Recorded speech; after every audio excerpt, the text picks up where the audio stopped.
how to log in to student AU account.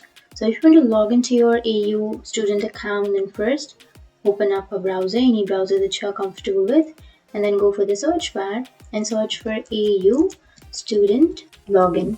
And once you've searched, you can scroll down and here you will have your AU sign in. Simply click on that, which is American University, and it will take you to the sign in page. So to sign into your account on your AU, you need to first enter your username on the first blank, and once you enter your username, you need to click on next. But if you're new to AU and if you want to create your account, then here you can go for create your account so that you can create your account under your AU. But if you already have an account, then enter your email and click on next. And once you click on next, it will ask you to enter your password. So enter your password, and after entering your password, if you don't remember your password, then you can go for a reset or forgotten password so that you can reset or recover your password. And once you've done that, you can again go back to the login page and then you can log into your account.